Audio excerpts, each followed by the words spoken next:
Hey guys, this is Golden Reviewer. Welcome back to my channel. And today we have the Galaxy Z Fold 3.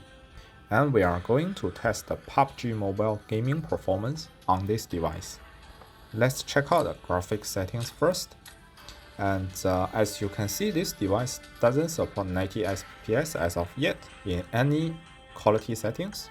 So we go with HDR plus 60 plus AA plus shadow, which is the best graphics settings that this device can support now.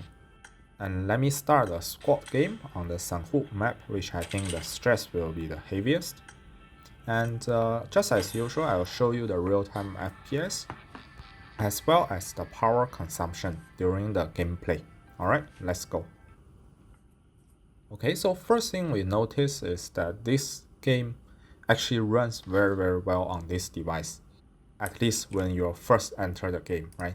So there's no punch hole camera, and so you get an unblocked full view, which is amazing.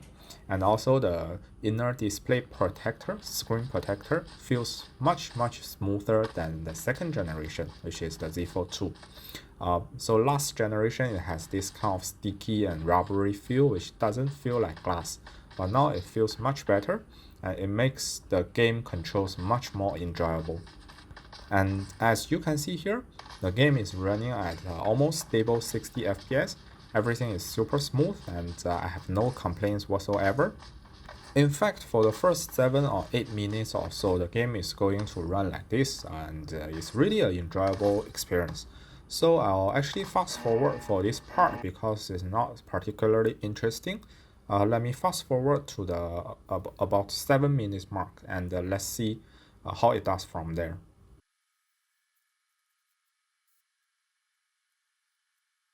Okay guys, so now we are roughly 7 minutes into the game, and to my much disappointment, this device start to throttle and start to drop frames.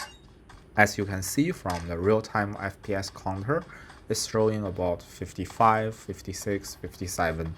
It may not seem much, right? It's just maybe 5 FPS short of 60, but you can definitely feel the difference when you're playing a game. It makes your controls a little bit jittery, and the gaming experience is just not as enjoyable as a solid 60. And to be honest, I don't expect this on a $2,000 device. This is year 2021, and the PUBG Mobile is no longer a super demanding game anymore, and this isn't even 90 FPS, this is just 60 FPS. If you remember, last year I tested the Galaxy Z Fold 2, and that device had no problem running the game at 60 for as long as you wish. So this is actually a step backwards from the last generation in terms of gaming performance. And to be honest, I can make an educated guess. I guess this is because of the Snapdragon 888, which is proven to have terrible efficiency. So yeah, the SoC will generate a lot of heat, and in this kind of foldable, waterproof form factor, you don't really have a lot of space to do all the cooling stuff, all those VC chamber and everything. So it will throttle and it will drop frames, and it can't even run PUBG Mobile at stable 60, which is really disappointing. Alright guys, so it's going to run this game like this with some slight frame drops until the end. So I'll actually fast forward for you, and let's just check out how it performs until the end. Okay, so now we've almost reached the 20 minutes mark, and that's how long a typical round in Sanhu takes. And the performance is just like that, right? You have about 55 to 60 FPS, and you can really feel the frame drops, right? Controls are just not buttery smooth. And to be honest, I wouldn't want to play this game on such a device with this kind of performance. Okay, but anyway, let's still go ahead and check out the FPS and power reports. So for FPS, it's mostly what we've just seen. The device was able to run the game at 60 for the first 7 or 8 minutes. And after that, we see a consistent performance pattern, which is about 55 to 60. And at the end of the game, the performance even degraded a little bit more. And yeah, you see a slight FPS dip there.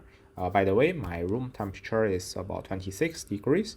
And as you can see, I didn't have any case on. So if your ambient temperature is higher than mine and you have a case on, you might expect even worse performance. So it might start to throttle a little bit earlier, and after the throttling, you might even experience lower FPS.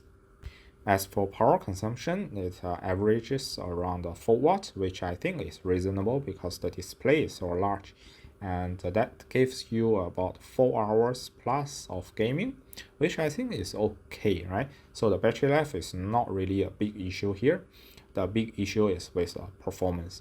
So here with this test result, I have to recommend anyone who is game player, do not buy this device, right? If you are really into gaming and you don't have other devices to play games on.